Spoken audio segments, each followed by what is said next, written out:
શ્રી ગણેશાય નમઃ. મહર્ષિ વેદવ્યાસ રચિત શ્રીમદ્ભાગવત. ઓમ નમો ભગવતે વાસુદેવાય. સ્કંદ ત્રીજો. આ સ્કંદના પ્રારંભમાં જેમનું આયુષ્ય ચાલ્યું ગયું હતું એવા બંધુ અને ત્યાગીને યાત્રાએ નીકળેલા વિદુરજીના ઉદ્ધવ સાથેના સંવાદ વિશે કહેવામાં આવશે. સુખદેવજી બોલ્યા, હે પરીક્ષિત રાજા, પોતાના સમૃદ્ધ સ્વર્ગને ત્યાગીને વનમાં ભ્રમણ કરતા વિદુરજીએ આ પૂર્વે આ પ્રશ્ન એ જ પ્રમાણે મૈત્રેય ઋષિને પૂછ્યો હતો. વિદુરજીના એ ઘરમાં 5 પાંડવો દૂત બનેલા સર્વેશ્વર શ્રી કૃષ્ણ ભગવાને દુર્યોધનનો મહેલ છોડીને પોતાનું જ ઘર ગણીને પ્રવેશ કર્યો હતો. પરીક્ષિત રાજાએ પ્રશ્ન પૂછ્યો, હે ભગવાન, વિદુરજીનો મૈત્રેય ભગવાન સાથે કયા મેળાપે થયો હતો? તેમની વચ્ચે ક્યારે સંવાદ થયો હતો? કારણ કે નિર્જળ પવિત્ર હૃદયવાળા વિદુરજીએ એ સજ્જન શિરોમણી મૈત્રેય ઋષિને કરેલા પ્રશ્ન કંઈ સામાન્ય અર્થ તો ધરાવતો નહીં હોય, કેમ કે ઋષિએ મૈત્રેય એ પ્રશ્ન એને સુવચનોથી આવકાર્યો હતો, તે અમને કહો. સૂતજી કહે, પરીક્ષિત રાજાને આમ પૂછ્યું એટલે સર્વજ્ઞાન ધરાવનાર સુખદેવજીએ અતિશય પ્રસન્ન થઈને જે કહ્યું હતું તે સર્વ હું તમને બધું જ કહું છું, તે સાંભળો. શ્રી સુખદેવજી કહે, અધર્મને કારણે જેનું જ્ઞાન નાશ પામ્યું હતું તે ધૃતરાષ્ટ્ર રાજાએ પોતાના દુષ્ટ 100 પુત્રો કૌરવોને પોછી ઉત્તેજન આપીને પોતાના લઘુબંધુ પાંડુના પિતાના શિરછત્ર વિહોણા 5 પુત્રોને લાક્ષાગૃહ મહેલમાં જ્યારે આગ ચાપીને બાળ્યા અને જ્યારે ભરી સભામાં પુત્રવધુ યુધિષ્ઠિરની પટરાણી સતી દ્રૌપદી, કે જે અત્યંત કરુણ વિલાપ કરતા પોતાના અશ્રુઓથી સ્તન પરના કેસરના વિલેપનને પોતે હતી, તેના કેસને વસ્ત્રાહરણનું અત્યંત દુષ્ટ અને જઘન કૃત્ય જ્યારે ધૃતરાષ્ટ્રએ અટકાવ્યું નહીં, ત્યારે ત્યાં જુગઠામાં શકુની મામાના કપટથી અધર્મથી પરાજિત થયેલા સત્યનું ધર્મપાલન સુસ્ત રીતે કરનાર રાજા યુધિષ્ઠિરે વનવાસમાંથી પાછા ફરીને ઠરાવ મુજબ રાજ્યભાગની માંગણી કરી હતી. ધૃતરાષ્ટ્ર રાજા યુધિષ્ઠિરની રાજભાગની માગણી સ્વીકારવાને બંધાયેલા હતા, છતાં મોહવશ ધૃતરાષ્ટ્રએ યુધિષ્ઠિરને એ અધિકાર આપ્યો નહીં. યુધિષ્ઠિરે જ્યારે વિષ્ટિ માટે મોકલેલા યોગેશ્વર શ્રી કૃષ્ણ ભગવાનને કૌરવ સભામાં ભીષ્મ પિતામહ વગેરે મહાપુરુષોને જે અમૃતવાણીમાં વચન કહ્યા હતા, તેને પણ રાજા ધૃતરાષ્ટ્રએ દુષ્ટ દુર્યોધનને બહુ ગણકાર્યા નહીં, કેમ કે તેમનું અલ્પ પુણ્ય પણ નાશ પામ્યું હતું. મંત્રણા કરવામાં અત્યંત બાહોશ વિદુરજી, કે જેમને મોટા ભાઈ ધૃતરાષ્ટ્રે મંત્રણા કરવાને બોલાવેલા, તેમણે ધૃતરાષ્ટ્રને પૂછાથી જે વચનો કહેલા તેને મંત્રણાકારો વિદુર નીતિ કહે છે.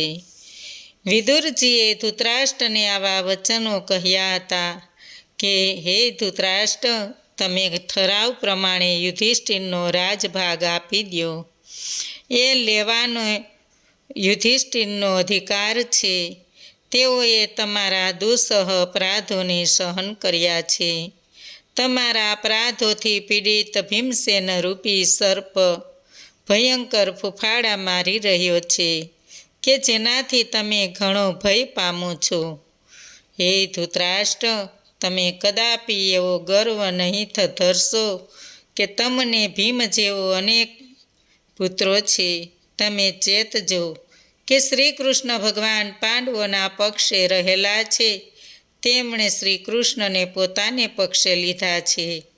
તે તો સાક્ષાત ભગવાન બ્રાહ્મણો તથા ઇન્દ્ર આદિ દેવોથી યુક્ત ઉત્તમ યાદવોના પૂજ્યને જેમણે મહાન રાજાઓને પરાજિત કરીને મહાત કર્યા છે, તે શ્રી કૃષ્ણ પણ તેમની સાથે જ છે.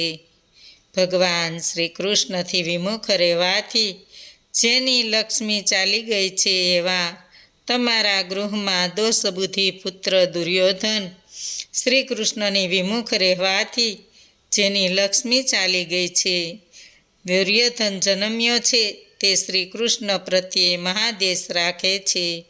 તમારે તમારા કુળમાં કલ્યાણ અર્થે પણ એ દુર્યોધનનો ત્યાગ કરવો ઘટે. કુળનું અમંગળ કરનાર તેને તમે વિના વિલંબે છોડી દો. વળી તમે એમ પણ કહેશો કે દુર્યોધન માનતો નથી, હું શું કરું? પણ તેને સત્વરે ત્યજી દો. ધૃતરાષ્ટ્ર અને વિદુરજીએ કહેલા વચનો સાંભળીને દુર્યોધનનો મિજાજનો પારો આસમાને પહોંચી ગયો. ગુસ્સાથી તેને ઓઠ ધ્રુજતા હતા. દુર્યોધનના દુષ્ટ કર્મોમાં તેને પડખે રહેલા મહારથી કર્ણ, દુશાસન અને મામા શકુની સાથે રહીને દુર્યોધને વિદુરજીનું ઘોર અપમાન કરતા કહ્યું, અરે આ કૂટનીતિજ્ઞ દાસીપુત્ર વિદુરને અહીં કોણે નિમંત્રણ્યો છે કે એ વણતેડિયો અહીં આવ્યો છે? અમારું અન્ન ખાઈને તો એ ઉછેર્યો છે, તે અમારી વિરુદ્ધ થઈને શત્રુઓનું હિત ઈચ્છવા તૈયાર થયો છે. માટે તેને ભલે જીવતો રાખો, પણ તાબડતોડ તેને નગર બહાર તગેડી કાઢો. આવા કઠોર વાઘબાણોના હૃદય પર પ્રહારો કરાયા છતાં વિદુરજીને મનમાં કંઈ દુઃખ થયું નહીં. તેઓ જાણતા હતા કે માયાને સ્વાર્થથી પેરાયેલો દુર્યોધન આવા કટુ વચનો ઉચ્ચારી રહ્યો છે. પછી વિદુરજી સ્વયં કોઈ હાંકી કાઢે તે પહેલાં પોતાના ઘરમાં ધનુષ્ય છોડીને ત્યાંથી ચાલી નીકળ્યા. તેમણે ધનુષ્ય એટલા માટે છોડી દીધું કે કૌરવ વગેરે આ લોકોનો જ્યારે હવે વિનાશ જ થવાનો છે, તો પછી મારે આ ધનુષ્યનો પણ શું ખપ છે? તેમનો એવો આશ્રય પણ હશે કે ધનુષ્ય લઈને જઈશ તો એ બહાને શંકા થશે કે વિદુર હવે શત્રુ પક્ષમાં ભળી જશે ને અમારી સામે લડશે. આમ જોઈને તો કૌરવોને વિદુરજી પુણ્ય યોગે જ પ્રાપ્ત થયા હતા. વિદુરજી પછી હસ્તિનાપુર છોડીને પુણ્ય પ્રાપ્ત કરવાને માટે પૃથ્વી પટ પર શ્રીહરિના તીર્થક્ષેત્રમાં વિચરવા લાગ્યા કે જ્યાં બ્રહ્માજી, રુદ્ર વગેરે સહસ્ત્રો મૂર્તિઓ ધારણ કરીને સ્વયં ભગવાન બિરાજે છે. પછી વિદુરજી એકલા ટોલા નગરો, પવિત્ર ઉપવનો, સરોવરો, ભગવાનના તીર્થક્ષેત્રોમાં ફરવા લાગ્યા. તે પૃથ્વી પરના વિચરણ વેળા પવિત્ર વૃત્તિથી નિવાહ કરતા, તીર્થોમાં સ્નાન કરતા, ભૂમિશયન કરતા, અવધૂત વેશ રાખતા. અંતે તો તેઓ સગા સંબંધીઓને પણ ઓળખતા નહોતા. તેઓ સુસ્તપણે વ્રતો આચરતા હતા. આમાં સમગ્ર ભરતખંડની યાત્રા કરતાં વિદુરજી કેટલાક વખત પછી પ્રભાત ક્ષેત્રમાં ગયા. એ વેળા શ્રી કૃષ્ણ ભગવાનની કૃપાથી યુધિષ્ઠિર રાજા સમસ્ત પૃથ્વીનું અખંડ રાજ્ય કરતા હતા. અહીં તેમણે સાંભળ્યું કે વાંસના અગ્નિથી પ્રગટેલી આગથી વન જેમ ભસ્મીભૂત થઈ જાય, તેમજ પોતાના સંબંધીઓ પરસ્પરની સ્પર્ધામાં વિનાશ થઈ ચૂક્યો છે. વિદુરજી પોતાના સગા સંબંધીઓના વિનાશનો શોક કરતા સરસ્વતી નદીના પ્રવાહ ભણી ચાલી નીકળ્યા. સરસ્વતી તીરે શુક્રાચાર્ય, પૃથુ, અગ્નિ, મનુ, કાર્તિક સ્વામી, શ્રાદ્ધદેવ વગેરે 11 તીર્થો તેમણે સેવ્યા તદુપરાંત અનેક તીર્થો ક્ષેત્રો જેવા મંદિરો હતા. તેનું દર્શન કરતા તેમણે શ્રી કૃષ્ણ ભગવાનનું સ્મરણ થાય છે. તેનું પણ તેમણે સેવન કર્યું. પછી સૌરાષ્ટ્ર, સોબીર, કુરુ આદિ પ્રદેશમાં જઈ કેટલાક કાળે વિદુરજી યમુનાજી નદી પર ગયા. અહીં તેમણે પ્રભુ ભક્ત ઉદ્ધવજીના દર્શન થયા. શ્રી કૃષ્ણના અનન્ય ભક્ત સેવક અને નીતિશાસ્ત્રમાં બૃહસ્પતિના પટ શિષ્ય ઉદ્ધવજીને વિદુરજી સ્નેહભાવે ભેટી પડ્યા.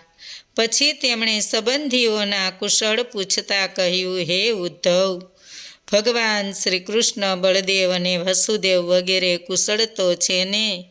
બહેનો, બનેવીઓ, ઉત્તમ પદાર્થો દેનારા અને કૌરવના મિત્ર વાસુદેવ સુખી તો છે ને? પૂર્વજન્મના કામદેવ રૂકમણીએ બ્રાહ્મણોનું આરાધન કરીને ભગવાન શ્રી કૃષ્ણથી જેમને પુત્ર તરીકે મેળવ્યા છે તે પદ્મન્યુ સુખી છે કે? શ્રી કૃષ્ણએ જેમને રાજ્યાભિષેક કર્યો છે અને જેમણે રાજ્ય શાસનની એરણા છોડી છે તે સાત્વંત, વૃષ્ણિ, ભોજને, દાસાહ કુળના અધિપતિ ઉગ્રસેન સુખી છે ને? વળી પૂર્વજન્મમાં કાર્તિક સ્વામી તરીકે પાર્વતીજીએ ગર્ભમાં ધારણ કર્યા હતા. આ જન્મમાં જેમને વ્રતસ્વીની જાંબુવતીને જન્મ આપ્યો છે તે જે શ્રીહરિ સમાન છે તે મહારથી શ્રી કૃષ્ણ પુત્ર સાંબ સુખી છે ને? જેમણે અર્જુન પાસે ધનુર્વેદ રહસ્ય પ્રાપ્ત કર્યું છે તથા શ્રી કૃષ્ણની સેવા કરીને જેને યોગીઓને દુર્લભ ગતિ મેળવી છે તે સાત્યકિત કુશળ છે. શ્રી કૃષ્ણને અનુસરી જે પાપરહિત થાય છે તે વિદ્વાન અક્રૂરજી સુખી છે કે? ભગવાન શ્રી કૃષ્ણને ગર્ભમાં ધારણ કરનારા માતા દેવકીજી સારા છે.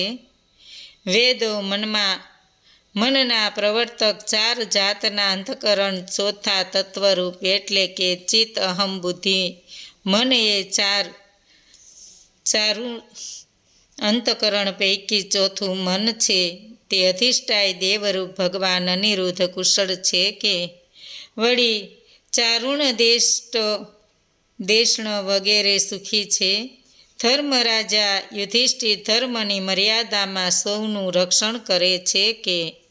જે અપરાધી કૌરવો સામે સર્પની જેમ ફૂફાડા મારતો રહેતો તે ભીમ દીર્ઘકાળના પોતાના ક્રોધનો ત્યાગ કર્યો કે? મહાકીર્તિવંત ધનુધારી મહારથી અર્જુન શત્રુઓનો વિનાશ કરીને હવે સુખી છે ને? ઇન્દ્રના મુખમાંથી જે ગરુડ પોતાનો અમૃત ભાગ ઝૂંટવી લીધો હતો તેમજ શત્રુ દુર્યોધન પાસેથી યુદ્ધમાં પોતાના રાજ્ય ભાગ ખૂંચવી લીધો હતો તે સહદેવ, નકુલ સેમ કુશળ છે. હે સૌમ્ય, જેમનો વિનિપાત થઈ રહ્યો છે તે મારા ભાઈ ધૃતરાષ્ટ્ર જીવે છે તેનો હું શોક કરું છું. કેમ કે જેમણે મૃત્યુ પામેલા પોતાના નાના ભાઈ પાંડુનો દ્રોહ કરી દુષ્ટ પુત્રોનો અનુસરીને પોતાના ભાઈ એવા મને વિદુરજી નગરની બહાર હાંકી કાઢ્યો છે તે હું હવે શ્રીહરિની કૃપાથી તેના મહાત્મયનું દર્શન કરતો આશ્રયહીન થઈને કોઈને પણ ખબર નહીં પડે તેમાં પૃથ્વીપટ પર ઘૂમી રહ્યો છું. ભગવાન શ્રી કૃષ્ણ ધાર્યું હોત તો જેમણે તત્ક્ષણ મારી નાખવાને સમર્થ છતાં આજ સુધીમાં કૌરવોનો અનેક અપરાધી સહન કર્યા તેનું કારણ એ જ હોવું જોઈએ કે 3 પ્રકારના મદ, વિદ્યા મદ, ધન મદ અને કુળ મદથી ઉદત થયેલા અને સેનાઓ થકી સમસ્ત પૃથ્વીને વારંવાર ડગમગાવતા એવા બીજા દુષ્ટ રાજાઓનો સંહાર કરવાની તથા તે દ્વારા શરણે આવેલાની પીડા દૂર કરાવવાની એ તેમને ઈચ્છા હતી. ભગવાન તો અજમ્મા છે. તેમનો જન્મ અધર્મનો નાશ કરીને ધર્મની સ્થાપના કરવા માટે થાય છે. પ્રભુ તો કરતા છે છતાં તેઓ મનુષ્યોને કર્મોમાં જોડવાને માટે જ કર્મો કરે છે. કુમાર્ગે જનારાને સન્માર્ગ વાળે છે. જો આવું નહીં હોય તો ભગવાન ગુણાતીત હોવા છતાંય કર્મને આધીન શરીરના બંધનમાં શા માટે પડે? હે સુહદ, જે ભગવાન અજમમાં છે છતાં પોતાની આજ્ઞામાં રહેનાર શરણાગત સમસ્ત લોકપાલોના કાર્યો માટે યાદવ વંશમાં જન્મ્યા છે, જેમની કીર્તિ સંસારને તારે છે, તેની કથા વિગતવાર મને કહો. સુખદેવજી બોલ્યા, પ્રભુ ભક્ત ઉદ્ધવજીને આ પ્રમાણે સંબંધીઓ વિશે વિદુરજીએ પૂછ્યું. એટલે શ્રી કૃષ્ણ ભગવાનનું જેમને સ્મરણ કરાવ્યું હતું એવા ઉદ્ધવજી શ્રી કૃષ્ણના વિરહથી ગદગદિત થયેલા હોય ઉત્તર આપી શક્યા નહીં, કેમ કે ઉદ્ધવજી 5 વર્ષના હતા ત્યારે પણ બાળલીલામાં કોઈએ શ્રી કૃષ્ણ તરીકે કલ્પિત સાધનો વડે તેમનું પૂજન કરતા હતા. તે વેળા માતા ભોજન કરવાને કાલાવાલા કરતી હતી, છતાં તે ખાતા નહોતા. ઉદ્ધવજી કાળ નિમગ્ન થતાં શ્રી કૃષ્ણ સેવા કરતા જ વૃદ્ધ થયા હતા. એવા ઉદ્ધવજીને વિદુરજીએ શ્રી કૃષ્ણ ભગવાનના ક્ષેમ કુશળ પૂછ્યા. તે વેળા પોતાના નાથના ચરણ કમળનું સ્મરણ થાય પછી તેઓ ઉત્તર આપી શકે ખરા? એથી તેઓ એક મુહૂર્ત પર્યંત મૌન રહ્યા. ભક્તિભાવપૂર્વક શ્રી કૃષ્ણના ચરણામૃતમાં એકલીન થઈને સંપૂર્ણ શાંત થયા. તેમના અંગો રોમાંચ અનુભવી રહ્યા અને નેત્રોમાંથી અસ્ખલિત અશ્રુધારા વહી રહી. ભગવાન પ્રત્યેના પ્રેમપૂરમાં તે એવા ડૂબી ગયા કે જેવી વિદુરજીએ તેમને કૃતાર્થ થયેલા જાણ્યા પછી ધીમે ધીમે ઉદ્ધવજી ભગવાન રૂપી બીજા લોકમાંથી પુનઃ મનુષ્ય લોકમાં આવ્યા. તેઓ નેત્રો લૂછીને ભગવાનને યદુકુળના કરેલા સંહાર વગેરે શ્રી કૃષ્ણની લીલાથી મહદ આશ્રય પામતા વિદુરજીને ઉદ્દેશીને કહેવા લાગ્યા. ઉદ્ધવજી કહે, શ્રી કૃષ્ણરૂપી સૂર્યાસ્ત થતાં અમારા ગૃહોને કાળો સર્પ ગ્રસી ગયો છે, તો પછી હાલમાં શોભાયા સંપત્તિથી શૂન્ય એવા અમારા ઘરો વિશે હું શું કુશળ કહું? આ લોકને તેમાંય યાદવો અત્યંત કર્મભાગી છે, કેમ કે જે યાદવો ભગવાન શ્રી કૃષ્ણની નજીક રહેવા છતાં તેઓ ભગવાનને પીછાણી શક્યા નહીં. તેનું કારણ તેમનામાં જ્ઞાનની કમી હતી, તે ભાગ્યહીન હતા. જે યાદવો પ્રભુની માયાથી મોહિત થઈને આ શ્રી કૃષ્ણ અમારા સખા છે એમ કહેતા શિશુપાલ વગેરે દુશ્મનો ભગવાન શ્રી કૃષ્ણની નિંદા કરતા, પણ તેઓના વાક્યો વડે આત્મરૂપી શ્રીહરિ વિશે આસક્ત મનવાળી મારી બુદ્ધિ કદીએ મોહિત થઈ નથી. જેમણે તપ કર્યું નથી એવા મનુષ્યને આટલા કાળ પર્યંત સ્વયં મૂર્તિના દર્શન કરાવીને પછીથી લોકોનું એ વાસ્તવિક દર્શન જૂટવીને જે અદૃશ્ય થાય છે, જેમની મૂર્તિ મનુષ્ય લીલામાં ઉપયોગી હોય, પોતાની યોગ માયાનું બળ દર્શાવવાને સ્વીકારેલી હતી અને જેમના અંગો ભૂષણોને એ ભૂષણો રૂપ હતા. વળી આનંદકારક જે મૂર્તિને ધર્મરાજા રાજસૂએ યજ્ઞમાં જઈને ત્રિલોકે માન્યું હતું કે વિધાતાની સ્થૂળ સૃષ્ટિ રચનામાં યા મનુષ્ય સૃષ્ટિમાં જે કંઈ કુશળતા છે તે સંપૂર્ણ તત્ આ મૂર્તિમાં ખર્ચાઈ ગઈ છે. બ્રહ્માજીની પાસે આવી માનવ સૃષ્ટિ રચવાની કુશળતા હવે રહી નથી. વળી જેમને રાસલીલા દર્શન વડે જેમણે ભગવાન તરફથી માન મેળવ્યું હતું એવી વ્રજની નારીઓ દ્રષ્ટિ સાથે મતિ પણ ભગવાનની પાછળ જ જતી હોય ઘરના સર્વ કામો પડતા મૂકી દઈને જ ઊભી રહી જતી હતી. જ્યારે પોતાના જ શાંત સ્વરૂપ સજ્જનો પોતાના જ શાંત સ્વરૂપો એટલે દુર્જનો પીડા આપવા લાગ્યા, ત્યારે શાંત સ્વરૂપો પર જેમની આત્મા કૃપાળુ હતો એવા તે પર એટલે બ્રહ્માદિ દેવો અને અપર એટલે આપણે ના ભગવાન પોતે જ અજન્મા છે, છતાં પણ અગ્નિ જેમ મહાભૂતોને રૂપે નિત્ય સિદ્ધ છે, છતાં કાર્યમાં ઉત્પન્ન થાય છે. તે મહતત્વ જેવા અંશ છે, એવી માયાયુક્ત થઈને પ્રગટ્યા હતા. વળી જેમણે વાસુદેવને ત્યાં બંદીખાનામાં જન્મ લઈ પોતે અનંત પરાક્રમી હોવા છતાંય જાણે કંસ મામાથી પોતે ડરતા હોય તેમ વ્રજવાસી સ્વીકાર્યો, કાલ યવન શત્રુથી જાણે ભયથી ડરતા હોય તેમ મથુરામાંથી નાસી છૂટ્યા. આ સર્વ પ્રભુ ચરિત્ર અને અત્યંત ખેદ ઉપજાવે છે. પ્રભુનું આ ચરિત્ર યાદ આવતા મારા મનને અત્યંત ખેદ થાય છે. શ્રી કૃષ્ણ ભગવાને મામા કંસનો વધ કરીને માતા પિતાની ચરણ વંદના કરતા કહ્યું હતું, હે માતા, હે પિતા, તમે મારા પર કૃપા કરો. અમે તમારી કંઈ જ સેવા કરી શક્યા નથી, કેમ કે અમે કંસથી ઘણા શંકાવાળા હતા. જેમણે ભૂકુટી રૂપી કાળ વડે પૃથ્વીનો ભાર દૂર કર્યો છે, એવા એ પરમાત્માના ચરણ કમળોની રજને સેવતો કયો પુરુષ તેમના પ્રભાવને ભૂલી શકે? વળી શ્રી કૃષ્ણનો વેરી છતાં શિશુપાળને ધર્મરાજા યુધિષ્ઠિરના રાજસૂય યજ્ઞમાં જે સિદ્ધિ મળી તેને તો તમે જોઈ હતી. એ સિદ્ધિને યોગીજનો શ્રેષ્ઠ યોગ સાધના કરીને મેળવ્યા ઈચ્છે છે. આવા તે ભગવાનના વિરહને કોણ સહન કરે? યુદ્ધમાં મનુષ્યલોકના જે બીજા યોદ્ધાઓ હતા તે પણ નેત્રોને આનંદજનક શ્રી કૃષ્ણના મુખ કમળને જોતા અર્જુનના બાણોથી પાવન થઈએ પ્રભુપદ પામ્યા છે.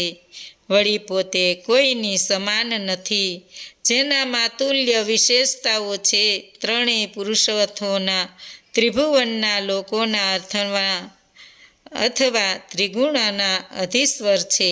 પરમાત્મા સ્વરૂપ સંપત્તિથી સર્વભોગો પ્રાપ્ત કરનાર છે અને બલિદાનોને આપનાર. અનેક લોકપાલો તેમના પાદપીઠની સ્તુતિ કરે છે. તો પણ હે વિદુરજી, એ ભગવાન રાજયાસન પર બેઠેલા ઉગ્રસેન સમક્ષ ઊભા રહીને, હે દેવ, અમને સેવકોને તમે આજ્ઞા કરો એવી જે વિનંતી કરતા હતા, તે ભગવાનનું દાસત્વ અમને સેવકોને અત્યંત દુઃખ ઉપજાવે છે. એ આશ્રયની વાત છે કે દુષ્ટ પૂતનાએ જેમને મારી નાખવાને માટે જ સ્તનમાં ભરેલું વિષનું પૈપાન કરાવ્યું હતું. આમ છતાં તે પૂતના માતા યશોદાને યોગ્ય મુક્તિ પામી. તો એવા દયાળુ પ્રભુ સિવાય આપને કોને શરણે જઈએ? અર્થાત ભગવાન ભક્તો પર દયા કરે જ છે. એટલું જ નહીં, જે ભક્તોને વેશ ધરીને અપકાર કરે છે તેમને સુધા સદગતિ આપે છે. આવી કૃપા દયા કયા જોવા મળે? ખરેખર તો હું તો અસુરોને પણ પ્રભુ ભક્તો જ માનું છું, કારણ કે જેઓ ક્રોધાવેશમાં માર્ગે પણ શ્રી જગદીશ ભગવાન વિશે પોતાના મનને એકાગ્ર રાખે છે. તેથી તો યુદ્ધમાં જેના ખંભા પર ચક્રધારી શ્રી હરિ બિરાજેલા હોય છે, એવા ગરુડને પોતાની સન્મુખ ઘસી આવતો જુએ છે. એટલે કે અસુરો ભક્તો હોય ભગવાનના પ્રત્યક્ષ દર્શન કરે છે, તથા ભગવાન પણ તેમના પર કૃપા કરે છે. તે યોગ્ય જ છે. માટે કોઈ પણ ઉપાયે મનને શ્રી કૃષ્ણ ભગવાનમાં સ્થાપવું. આવા ભગવાન બ્રહ્મદેવની પ્રાર્થના વડે પૃથ્વીને સુખી કરવાની ઈચ્છાથી રાક્ષસ રાજ કંસના બંદીખાનામાં વસુદેવથી દેવકી વિશે જન્મ્યા હતા. પછી માતા પિતા વસુદેવ દેવકી રાજા કંસથી ભય પામતા હતા.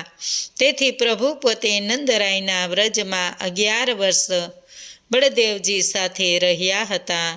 વ્રજમાં શ્રી કૃષ્ણને સ્વતેજને ગુપ્ત રાખ્યું. ત્યાં વૃક્ષોને પક્ષીઓવાળા યમુનાના ઉપવનમાં ગોવાળો સાથે ભગવાન ગાયો વાછરડા ચારતા હતા. સર્વને બાળશ્રેષ્ઠા બતાવતા હતા. શોભિત શ્વેત ગાયો, બળદોવાળા ગોધન ચારતા, બંસરી બજાવતા ગોવાળિયાઓ સાથે રમતા હતા. તે વખતે રાક્ષસ રાજ કંસે ઈચ્છિત માયાવી રૂપ ધારણ કરનાર જે અસુરો મોકલ્યા હતા તેમને બાળક જેમ રમકડાના ચૂરેચૂરા કરી નાખે તેમ લીલા કરીને મારી નાખ્યા હતા. પછી યમુના જળમાં રહેતા કાલીનાગ કે જે યમુનાજીનું જળ ઝેરી બનાવી દેતો હતો, તે જળ પીવાથી મૃત્યુ પામેલા ગોવાળો અને ગાયોને શ્રી કૃષ્ણએ સજીવન કર્યા હતા. અને કાળીનાગને નાથીને પાતાળમાં ખદેડી કાઢીને સૌને શુદ્ધ જળ પાયું હતું. વળી ભગવાને દૈત્યરાજ ઇન્દ્રનો અહમ દૂર કરવાને ગોપરાજ નંદરાય પાસે ઇન્દ્રની પૂજાનો ભંગ કરીને શ્રેષ્ઠ બ્રાહ્મણો દ્વારા ગાયોની પૂજન રૂપ ગૌસૌ યજ્ઞ કર્યો હતો. તે દ્વારા નંદરાયના અતિ સમૃદ્ધ ધનનો સદુપયોગ કરવાની ઈચ્છા કરી હતી. તે વખતે ઇન્દ્ર અતિ ક્રોધિત થયો હતો અને તેને વિહળ થઈને અતિવૃષ્ટિ કરી હતી.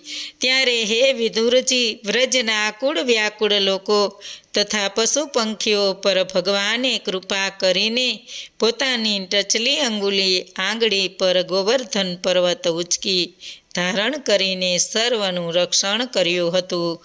અને શરદ ઋતુના ચંદ્રના કિરણોથી ઉજ્જવળ રાત્રિના પ્રારંભને આવકારીને ભગવાન શ્રી કૃષ્ણ સુમધુર પદવાળા ગીતો ગાતા ગોપીઓ સાથે રમતા હતા. બોલો કૃષ્ણ કનૈયા લાલ કી જય. ભાગવત ભગવાનની જય. આજનું ભાવપુષ્પ શ્રી કૃષ્ણ અર્પણ.